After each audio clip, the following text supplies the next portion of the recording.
8 बजे जब जागे तो देखे आदमी बढ़ा हुआ है। रात में 5-7 लड़का था, सुबह में 15-16 हो गया था। मनीष ही सारे लड़के को लेके आया, रात भर मनीष मेरे यहाँ रहा।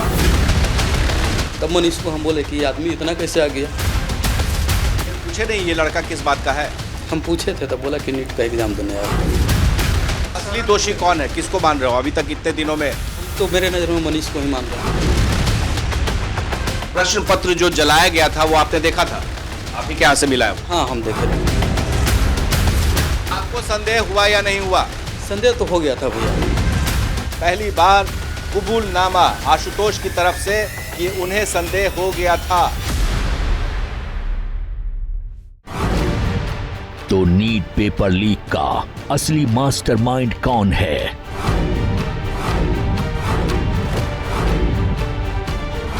और क्या है लीक तंत्र का लर्न प्ले लिंक?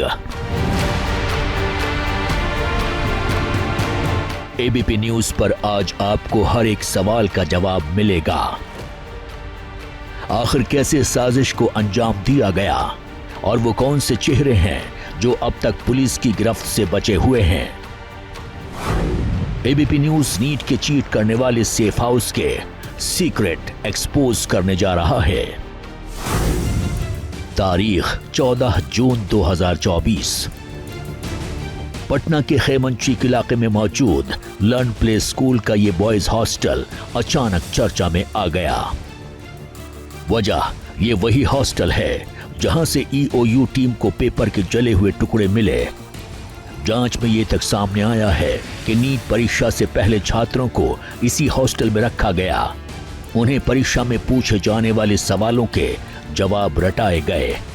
यहां एबीपी की इन्वेस्टिगेशन टीम ने दस्तक दी तो लीक तंत्र की परतें खुलती चली गईं। पेपर लीक की पहली गवाही एबीपी पर super exclusive.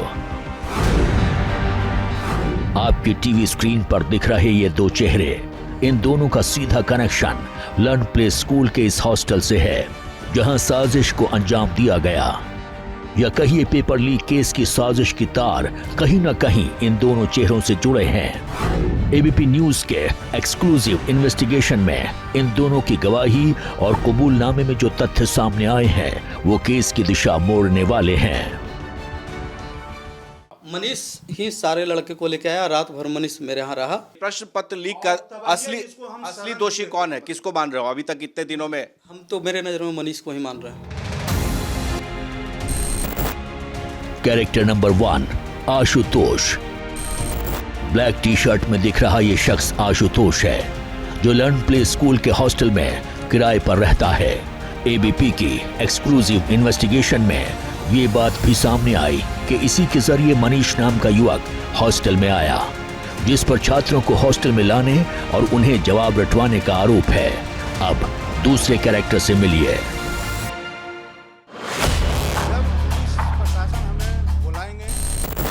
Character number 2 Prabhat Ranjan. ये वो शख्स है जो कि हॉस्टल या कहिए मकान का मालिक है।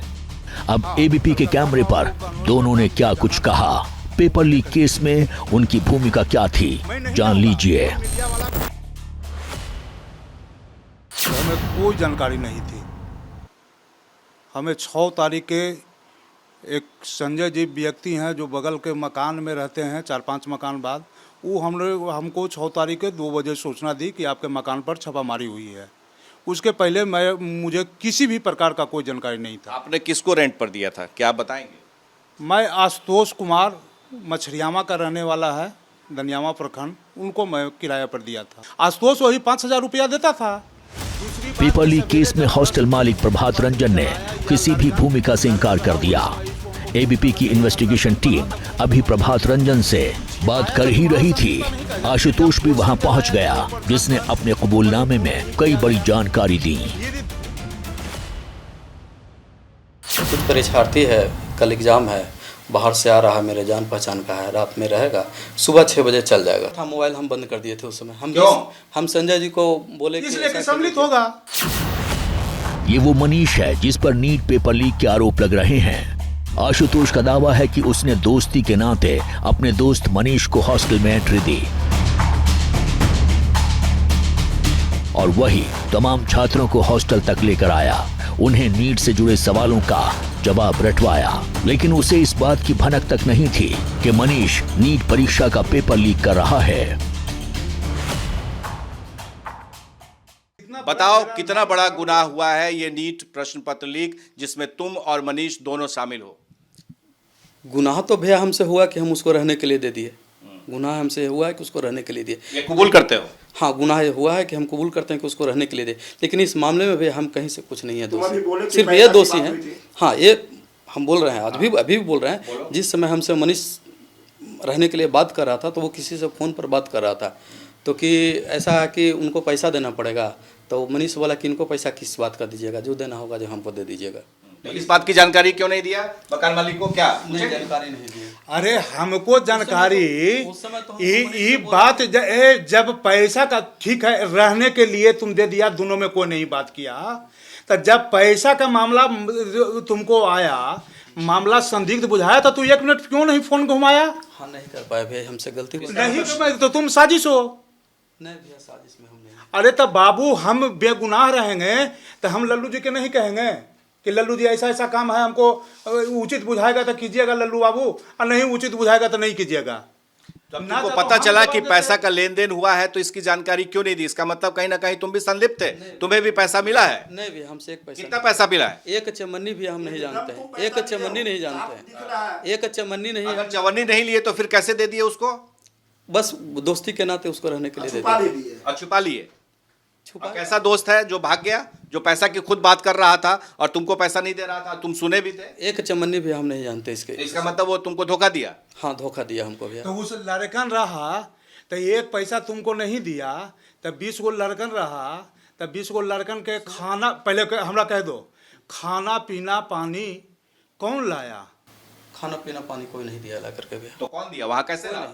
कोई नहीं दिया खाना पानी ला के। तो क्या हुआ? क्या क्या देखे वहाँ पर? रात के बिना खाना खेले रहा। बिना खाना। क्या क्या देखे, पूरी बात बताओ। सुबह में बता रहे हैं, सुबह में देखे 8 बजे जब जागे तो देखे आदमी बढ़ा हुआ है। तब मनीष को हम बोले कि आदमी इतना कैसे आ गया, क्या बात है?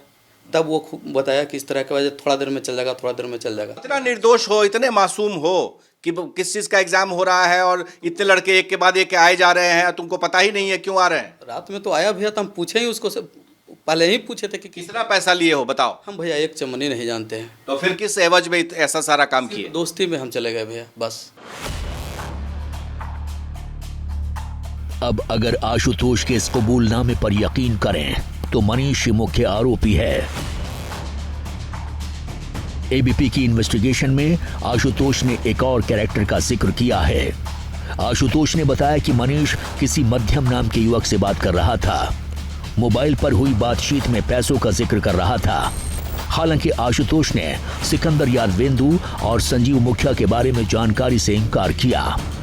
आशुतोष ने बताया कि मध्यम ही वो माध्यम था जिसके जरिए मनीष ने छात्रों से संपर्क किया, उनसे पैसे लिए। हालांकि जब एबीपी न्यूज की इन्वेस्टिगेशन टीम ने बार बार जोर देकर आशुतोष से पूछा कि क्या इसके बाद भी उसे साजिश का पता नहीं चला, तब आशुतोष ने बताया कि उसने मनीष को छत पर पेपर को जलाते हुए देखा था। तो अंदाजा था कि आपके इस गुनाह से कितना बड़ा? नहीं, ये अंदाजा नहीं था हमको किस तरह से हमको होगा। तो प्रश्न पत्र जो जलाया गया था वो आपने देखा था? आप ही के यहाँ से मिला है वो? हाँ, हम देखे थे उसको। क्या देखा? क्या देखा? मनीष ही ऊपर ले गया था। मनीष ही ऊपर ले गया था, और एक और आदमी था, उसको हम नहीं चिनते। क्या देखा? पूरी बात बताइए। हाँ, मनीष को देखे जब जिस समय बच्चे लोग निकल रहा था तो सबके पॉकेट चेक कर रहा था मनीष। चेक करने के बाद जो पेपर कागज वगैरह था वो मनीष और एक और आदमी था, उसको हम नहीं चिनते हैं। वो लोग छत पर ले गया था, उसके बाद क्या किया उसको नहीं। छत पे जलाया? हाँ। जब आपने प्रश्न पत्र देखा जला हुआ तो फिर आपका दिमाग क्यों नहीं काम किया कि अरे ये तो गलत हुआ है, इसको कम से कम इनको बता दे या चाहे पुलिस को बता दे? आपके तो पुलिस से संपर्क थे। 3 गलतियां नहीं कि एक तो रहने के लिए भी हमसे पहले नहीं पूछा। दूसरी बात कि सवेरे जब प्रश्न पत्र जलाया या लड़कन रहा वही समय इसको हमको फोन करना चाहिए था। लड़कन बढ़ा तब फोन करना चाहिए था। छिपाया तो तुम्हारा संलिप्तता नहीं कहा। फिर जब क्वेश्चन जलाया गया ऊपर छत पर तो पर भी फोन नहीं किया गया। यानी 14 जून को ईओयू टीम को पेपर के जले हुए टुकड़े मिले, वो मनीष ने जलाए थे और आशुतोष पेपर जलाने की घटना का चश्मदीद है। लेकिन उसने ये बात किसी को क्यों नहीं बताई, ये सवाल बड़ा है। आशुतोष ने और क्या क्या बताया, जरा सुनिए। बच्चों का भविष्य दांव पर है। जीवन अंधकार में आप समझ रहे हैं कितना बड़ा गुनाह है। आपके एक क्रियाकलाप से, पुलिस को नहीं खबर करने की वजह से लाखों बच्चे जो अभी टीवी देख रहे होंगे वो कितना कोस रहे होंगे। असली गुनाहगार तो आप हैं, क्योंकि आपने बच्चों को रहने दिया वहां पर, आपने खबर नहीं की ना मकान मालिक को ना पुलिस को।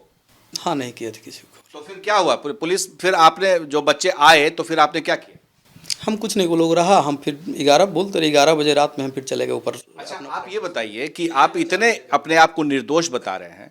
आप सुनिए प्रभात जी, परमानंद, एक सवाल है कि घर में, आपके घर में न बेड है, न कुर्सी है, न टेबल है, पंखा है? नहीं, पंखा नहीं, पंखा भी नहीं है। गर्मी इतनी, तेज धूप, शाम तक गर्म हवाएं चल रही हैं, उसमें बच्चे आ रहे हैं बैठने के लिए, आपने कोई इंतजाम नहीं किया और आप कह रहे हैं कि कोई इंतजाम नहीं मेरे तरफ, हम कुछ नहीं किए उसमें। हाँ, तो वही तो मैं पूछ रहा हूं। तो आपको संदेह नहीं हुआ? झूठ मत बोलिए। संदेह क्या, वो कल होकर के आपको संदेह हुआ या नहीं हुआ? मनीष, झूठ मत बोलिए। नहीं, संदेह हमको नहीं हुआ। कल होकर के संदेह हमको पूर्ण रूप से सुबह में आपको संदेह हुआ नहीं हुआ? झूठ मत बोलिए। संदेह क्या, मनीष को ही बोले कि क्या बात है, ये लोग को मनीष को ही मैं सब बोला, मनीष ही जो कर रहा था, मनीष को ही मैंने देखा कि आपको संदेह हुआ या नहीं हुआ? संदेह तो हो गया था भैया। गया। जब आपको संदेह हो गया तो फिर आपने मनीष से क्यों नहीं कहा कि ये गलत हो रहा है? सुबह में मैं उसको बोला कि तुम लोग निकलो यहाँ से। नहीं, निकलो यहाँ से नहीं। संदेह हुआ तो आपने क्यों नहीं कहा तुम गलत कर रहे हो? हम बोले हैं उसको से कि तुम गलत करो मनीष, सुबह में नहीं, सुबह में। देखिए, मकान मालिक प्रभात रंजन आपके सामने पहली बार कबूल कर रहे हैं। तो जब ये गलत हो रहा है आशुतोष, तो न रात में मेरा फोन तो कभी बंद नहीं रहता है, रात दिन क्यों नहीं करना। मेरा दिन भर में पहले 5 बार फोन करता था। उस दिन घटना के दिन से तुम हमको क्यों नहीं बात किया? क्यों नहीं बताए, बताओ। गलती है, मैं क्यों नहीं बता पाए? नहीं, गलती क्यों किए? इसलिए कि मनीष बोला कि हम बात कर लें, आप टेंशन न लीजिए। एबीपी के कैमरे पर आशुतोष ने बताया कि वो 2015-16 से मनीष को जानता है। आशुतोष ने बताया कि मनीष एनजीओ चलाता है, इंश्योरेंस का काम भी करता है। एबीपी की इन्वेस्टिगेशन में आशुतोष पुलिस जांच में सहयोग करने का दावा करता भी दिखा। लेकिन यहाँ एक सवाल ये है, अगर आशुतोष पुलिस को सहयोग करना चाहता है तो अब तक चुप क्यों था और उसने अपना मोबाइल फोन स्विच क्यों किया था? 1.5 महीने से सबको पता है कि आपके जो लर्न एंड प्ले स्कूल था वहाँ पर ये सब हंगामा हुआ था और वहाँ पे ये सब कांड हुआ था। आशुतोष थे उसमें, मनीष थे, तो पुलिस ने कभी संपर्क नहीं किया? गया था पुलिस, घर पे गया था उस दिन, हम नहीं घर पे थे, हम जमशेदपुर में थे, 5 और 6 को। अच्छा, उसके बाद ये कांड होने के बाद हमसे ई मनीष दोनों बात करना बंद कर दिया, समझ गए ना। ABCD पहले दिन भर में 5 चोटी तो खबर नहीं दिया। इसके बाद ये कांड हो गया, ये घटना हो गई, फोन पर बांध इन नंबर बदलना चालू। क्यों नंबर बदल रहे थे भाई? 3 नंबर नंबर डर से हम बदल रहे थे। कितने नंबर बदले? 1 नंबर, 3 नंबर। किसके नाम से लिए वो? अभी आपका 5 नंबर है। हाँ? अभी आपका 5 नंबर है आशुतोष जी। सब झूठ बोल रहे हैं आप। दूसरे के नंबर से फोन कर रहे थे हम। अच्छा, जो दोस्त मिलेगा उसी के नंबर से कॉल कर लेते थे। आप पुलिस से भागे चल रहे हैं? हम तो नहीं, हम बता ऐसे नहीं भागे चल रहे हैं। पुलिस आपके घर गई, आपको पकड़ने की कोशिश की। उसको बातें भी उनको तो पूरा होने दीजिए। हम 5 तारीख को जमशेदपुर निकल गए, 6 नहीं 7 को लौटे, 5-7 दिन इधर उधर रहे। उसके बाद हम 15-20 दिन हम घर पे रहे हैं, दिन में रात में सब घड़ी, एनी टाइम। भैया पुलिस नहीं आई? नहीं, पुलिस नहीं आई है, नहीं आपको संपर्क करने की कोशिश? नहीं। जाहिर है कि जो डुप्लीकेट नंबर्स थे, अपने जानने पहचान वाले लोगों के नाम से, नंबर से फ़ोन कर रहे थे, तो पुलिस को भी ये चकमा दे रहे थे। आशुतोष के कबूलनामे से पेपर लीक केस में मनीष के साथ उसकी भूमिका भी संदिग्ध नजर आती है। साथ ही पाक साफ होने का दावा कर रहे मकान मालिक या कहिए हॉस्टल ऑनर को भी बिना जांच के क्लीन चिट नहीं दी जा सकती। अब जरा आशुतोष के कबूलनामे में मुख्य आरोपी बताए जा रहे मनीष के बारे में जान लीजिए। आशुतोष और प्रभात रंजन से सवाल जवाब के बाद एबीपी की इन्वेस्टिगेशन टीम ने मनीष के गांव सिंगरियावा का रुख किया। यहां मनीष तो नहीं मिला, घर पर मनीष की मां सुषमा देवी से बातचीत में पता चला मनीष की मां सुषमा देवी ने यह भी बताया कि उन्हें टीवी के जरिए पता चला कि उनका बेटा नीट पेपर लीक केस में शामिल है। मनीष की मां सुषमा देवी ने जो कुछ बताया उससे एक बात जाहिर है कि मनीष पुलिस से बचने के लिए पहले ही फरार हो चुका है। इस बात का आभास था कि मनीष जो है वो इस तरह के चंगुल में रहेगा और प्रश्न पत्र लीक माफियाओं से उसके संपर्क रहेंगे, साठगांठ होंगे। क्या कहें सर, हम बच्चा अब तो बच्चा नहीं है सर, अब उसका बच्चा भी जवान है तो हम क्या उससे बोलें, क्या हमसे तो इतना बात नहीं है। ऐसे हाल समाचार हुआ ठीक है ना, तो हाँ ठीक है, और तो विशेष बात हमसे नहीं होता है। क्या करता है ये हम जानकारी? तो जानते हैं कि एनजीओ के काम करता है, कभी कभी सुनते थे कि जमीनों के काम करता था। अब क्या करता है, बाल बच्चा के जीवन पालन क्या करता है न करता है, बाकी ये जानते हैं कि हमारा बेटा किसी से 2 रुपया लेने के नहीं, खर्चा कर देगा, किसी को भलाई करेगा, बुराई नहीं करेगा। कहीं कुछ होता है तो 2 आदमी डेरा पर उसको खाना खिलाना है। इसीलिए हम लोग कहते हैं कि अपना बाहर में 1 रुपया नहीं रहेगा तो किसी को कोई पूछने वाला है। अपना जीवन अपना बच्चा के देखता है, आई है जो 2-4 के खिलाता है। पर इसके ऊपर तो आरोप है कि जहाँ पर बच्चों को रखा गया था उसको उसमें ये शामिल था, उन बच्चों को रखवाने में इसने मदद की थी। तब बच्चे पढ़े के बात है सर, तो अंदर की बात कौन जानता है। अब बच्चा पढ़ावे ला कोई कहता है कि स्कूल यहाँ खोलेंगे, कोई हमको जगह स्कूल नहीं, प्रश्न पत्र जो लीक हुआ था ना नीट का, मेडिकल वालों फिर का, बाद में ये तो रूम में ना हुआ कि इनका रूम में रखा जाए। अब काका वो काम लोग करेगा नहीं करेगा उसका तो सबको नहीं ठीक है। कोई भी रूम कहता है कि आप दोषी मानती है अपने बच्चे को? अगर गलती रूम रखा है तो गलती तो इससे हुआ है सर, कैसे कहें कि नहीं गलती है। और गलती इसको कहेगा तो माफी भी मांगेगा, क्या करेगा।